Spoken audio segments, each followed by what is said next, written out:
Hello दोस्तों। अभी lectures में आपका स्वागत है दोस्तों। आई होप कि आप लोग स्वस्थ हैं, मस्त होंगे। आज का हमारा जो टॉपिक है एग्जाम दृष्टिकोण से बहुत ही महत्वपूर्ण है दोस्तों। आज का हमारा टॉपिक रहने वाला है द्विघात समीकरण। तो चलिए आज की इस वीडियो को शुरू करते हैं। सबसे पहले हम द्विघात समीकरण होता क्या है दोस्तों उसके बारे में जान लेते हैं। तो द्विघात समीकरण होता है हमारा ए एक्स का वर्ग plus b x plus c is equal to 0। ये हमारा होता है द्विघात समीकरण। इस द्विघात समीकरण में आपको दो केस आपको याद रखना है दोस्तों, ठीक है, जो एग्जाम में आपको बहुत हेल्प मिलेगा यहाँ से, ठीक है ना। और दो स्थिति हम देख लेते हैं, है ना। दो स्थिति आपके पास रहेगा, ठीक है, और दो स्थिति आपको जानना चाहिए, ठीक है। कैसे? जैसे आपका जो है बी, है ना, बी जो है दो प्रकार के वैल्यू हो सकते हैं बी का, है ना। एक तो यदि बी का वैल्यू आपका प्लस में है और दूसरा आपका बी का वैल्यू किस में है, माइनस में है। यदि बी का मान प्लस है, ठीक है, ध्यान से समझना दोस्तों, यदि बी का मान प्लस में है तो आपको जो है बी और सी का चिन्ह बदल देना है, ठीक है, चिन्ह बदल देना है, ठीक है। यहां तक समझ में आया। यदि आपका जो b का मान है माइनस में दिया है ना, b का मान जो है ऋणात्मक में दिया है, तो आपको केवल आपको जो है ना, सिर्फ आपको जो है b का मान ही, है ना, b का चिन्ह ही आपको चेंज करना है वहां पर। यहाँ तक समझे दोस्तों, ठीक है। एक बार और समझ लीजिए। द्विघात समीकरण होता है ए एक्स का वर्ग plus b x plus c is equal to 0, ठीक है। इसमें आपको दो स्थिति आपको याद रखना है। यदि b का मान क्या है, प्लस है, तब क्या करना है आपको b और c का चिन्ह आपस में क्या कर देना है, बदल देना है। उसके बाद यदि b का मान ऋण है ना, ऋणात्मक दिया गया है, तो सिर्फ बी का चिन्ह ही बदलना है आपको, ठीक है ना। ये कैसे होता है, चलिए हम एग्जाम्पल से समझते हैं। यहाँ पर हम द्विघात समीकरण को समझने के लिए एक एग्जाम्पल लिए हैं दोस्तों। देखिए, एक्स का square minus 17x plus 60 is equal to 0 दिया गया है, ठीक है ना। तो यहाँ पर देख सकते हो आप, यहाँ पर कुछ नहीं है, इसके सामने मतलब एक है, ठीक है, क्या है, एक है। तो ये आपका जो है ए को बता रहा है, ठीक है। आपका 17 क्या है, बी है, और आपका 60 क्या है, सी यहाँ पर दिखा रहा है, ठीक है दोस्तों। तो आपको क्या करना है, ठीक है ना। जो सी वाला जो नंबर है यहाँ पर संख्या दिया गया है, तो हम ऐसे दो नंबर्स लेंगे जो आपस में मल्टीप्लाई करने पर हमको ये 60 आना चाहिए। यही तो पढ़ते आ रहे हैं द्विघात समीकरण में, ठीक है ना। तो आप जो ऐसे दो नंबर लोगे जो अब आपस में मल्टीप्लाई करने पर क्या आना चाहिए, 60, यहाँ पर 60 आना चाहिए। जैसे कि हम ले सकते हैं 12 पंचे 60, है ना, क्या ले सकते हैं, 12 इंटू 5 लेंगे तो 60 आना चाहिए। और उसका जो योगफल है या फिर आपका जो है उसको घटाओगे आपस में, तो आपका बी वाला यानी कि ये वाला नंबर आपको मिलना चाहिए, मिडिल वाला, बीच वाला, ठीक है ना। यही तो करते हैं। तो दो नंबर लेते हैं, जैसे कि 12 और 5, दोनों को आपस में मल्टीप्लाई करेंगे तो आ जाएगा 60, और उसके बाद उसको जोड़ेंगे या फिर घटाएंगे तो 17 आना चाहिए, यही है ना। तब यहाँ पर तो हो गया, क्लियर हो गया, दो नंबर ले लिए, है ना। दो नंबर लिए, क्या नंबर लिए, एक लेते हैं आपका जो है 12 लेते हैं, और एक लेते हैं आपका 5 लेते हैं, ठीक है ना। तो दोनों को आपस में मल्टीप्लाई करेंगे, 12 और 5 को मल्टीप्लाई करेंगे तो 60 तो आ जाएगा। अब दिमाग में ये आता है दोस्तों कि इसको जोड़ेंगे या घटाएंगे, है ना, जोड़ना है कि घटाना है। तो भाई आपका जो नंबर यहाँ पर है ना, जो नंबर आपका मल्टीप्लाई में आ रहा है 60 लाना है।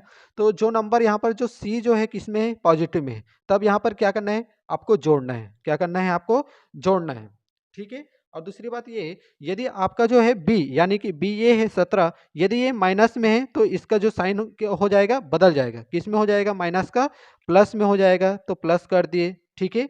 और ये आपका जो है ये तो प्लस है, केवल आपका जो है बी वाला ही चेंज करना है, सी नहीं करना है। यदि आपका बी माइनस में दिया है तो केवल बी का चिन्ह बदल देना है, यहाँ पर माइनस दिया है तो उसको प्लस कर देना है, ठीक है। और सी का जो प्लस है तो प्लस ही रहेगा, ठीक है, ठीक है। तो यही आपका आंसर हो जाएगा, +12 और +5। आपको जो है ऑप्शन में दिया रहेगा +12 +5 +12 -5, इस तरह से आपको ऑप्शन में देखने को मिलेगा। लेकिन यहाँ पर तो आपका जो है +12 और +5 इसका आपका जो है आंसर हो जाएगा, ठीक है। आई होप कि अच्छे से समझ में आया होगा, ठीक है ना। ट्रिक से यहाँ पर समझ लिए दोस्तों, इसका आंसर जो है +12 और +5 आ जाएगा। तो डिटेल देखते हैं कैसे बनता है, ठीक है। तो चलिए देखिए, यहाँ पर है एक्स स्क्वायर, ठीक है, माइनस यदि आप 60 को मतलब दो नंबर का मल्टीप्लाई करते हैं, जैसे 12 पंचे 60, तो ये हो जाएगा -12x और -5x plus 60 is equal to 0, ठीक है यहाँ तक। उसके बाद यहाँ से क्या करना है, आप x कॉमन ले लो, ठीक है, x कॉमन ले लेते हैं तो बचेगा x -12, ठीक है। और यहाँ से आपका जो है -5, ठीक है, और हो जाएगा x -12, ठीक है, इज इक्वल टू आपको 0 हो जाएगा, ठीक है। उसके बाद देखो x ये हो जाएगा x -12, ठीक, और आपका जो है बचेगा x -5 इज इक्वल टू आपको 0 हो जाएगा। तो x -12 है, तो x -12 तो 0 के बराबर उधर ले जाओगे तो आपको मिलेगा 12 मिलेगा, और दूसरा आपका मिलेगा x इज इक्वल टू 5 मिलेगा, यानी कि दोनों पॉजिटिव में आ रहा है, ठीक है, दोनों पॉजिटिव में आ रहा है।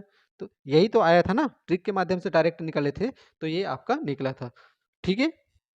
दूसरा क्वेश्चन है दोस्तों, देखिए x का वर्ग plus 25x -84 is equal to 0 है ना, ये दिया है। तो सबसे पहले आपको क्या करना है, ये आपका जो c वाला है इसको दो आपका जो नंबर में ये करना है ना, दो नंबर लेना है, उसका आपस में मल्टीप्लाई करना है, आपको 84 लाना है, ठीक है, 84 लाना है। तो जैसे कि आपका जो है देखिए 25 गुना 3 करोगे, है ना, 25 गुना, सॉरी 25 गुना नहीं, 28 गुना 3 करोगे, है ना, 28 गुना 3 करोगे तो आपका जो है 28 तिया 84 होता है दोस्तों, ठीक है ना। जैसे आप कर सकते हो, 8 तिया 24 होता है, ठीक है, 8 तिया 24 और 3 दूनी 6 और 2 आपका जो है 8 हो जाएगा, 8 84, ठीक है। उसके बाद आपको क्या करना है, जो मिडिल यानी कि बी जो आता है, जिसका वैल्यू आपको जो जोड़ने या घटाने पर आपको 25 आना चाहिए, तो 28 में आपको -3 करोगे तो आ जाएगा 25, क्या आ जाएगा, 25 आ जाएगा। तो आपको याद रखना है, जो बड़ी राशि होता है, जैसे कि 28 लिए यहाँ पर 28 गुना 3 करें, इनमें जो बड़ी राशि है उसको बी वाले स्थान पर रखना है, और छोटी वाली राशि उसको सी के स्थान पर रखना है, ये आपको नोट कर लेना है दोस्तों, ठीक है। तो यहाँ पर लिख लेना है, सबसे पहले लिखना है 28, ठीक है, और यहाँ पर लिख लेना है आपका 3, ठीक है। 28 गुना 3 करेंगे आ जाएगा 84, और 28 में 3 घटाएंगे तो आ जाएगा आपका 25, यही तो है ना। यहाँ पर क्यों घटा रहे हैं, क्योंकि आपकी जो राशि है सी वाला जो राशि ये है माइनस में, इसलिए इसको घटा रहे हैं इसमें। यदि यहाँ पर प्लस होता तो जोड़ने पर आपका 25 आता, ठीक है, ये माइनस, इसलिए यहाँ पर इसको घटाने पर 25 आपका आना चाहिए, ठीक है। उसके बाद देखिए, यदि आपका जो है राशि बी, ये आपका बी है, वो कौन सा है, इसका चिन्ह क्या है, प्लस है, तो प्लस है तो क्या करना है, इसका चिन्ह आपस में बदल जाएगा, बी और सी दोनों का आपका चिन्ह है आपस में बदल जाएगा। तो बी आपका जो यहाँ पर दिया है, बी आपका दिया है प्लस में, तो ये हो जाएगा आपका माइनस, और सी आपका जो दिया है माइनस, वो हो जाएगा प्लस। केवल और केवल याद रखना, यदि बी पॉजिटिव है प्लस में है तब दोनों का चेंज होता है, यदि बी माइनस में होता तो केवल बी का ही चेंज होता, ठीक है। ये आपका चिन्ह आपका चेंज हो जाएगा, -28 और +3, यही आपका जो है आंसर हो जाएगा दोस्तों, ठीक है।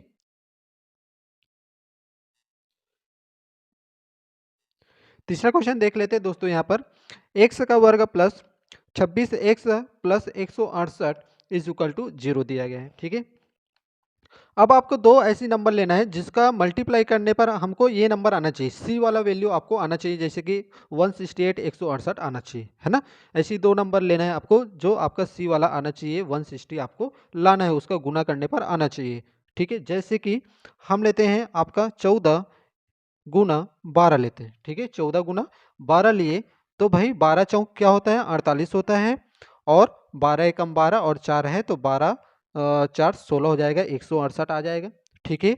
और इस 12 और 14 को आपस में आप जोड़ोगे तो आना चाहिए 26, क्यों जोड़ रहे हैं, क्योंकि आपका जो सी वाला जो वैल्यू उसका जो चिन्ह क्या है, प्लस है, ठीक है। तो उसको आपस में जोड़ेंगे तो क्या आ जाएगा आपका 26 आ जाएगा। और इसमें जो है क्या ले रहे हैं, 14 और 12 का गुना कर रहे हैं, तो इसमें बड़ी राशि कौन सा है, 12 सॉरी 14 वाला है, तो 14 को शुरू में, है ना, स्टार्टिंग में आप लिखोगे 14, उसके बाद यहाँ पर रहेगा आपका 12, ठीक है।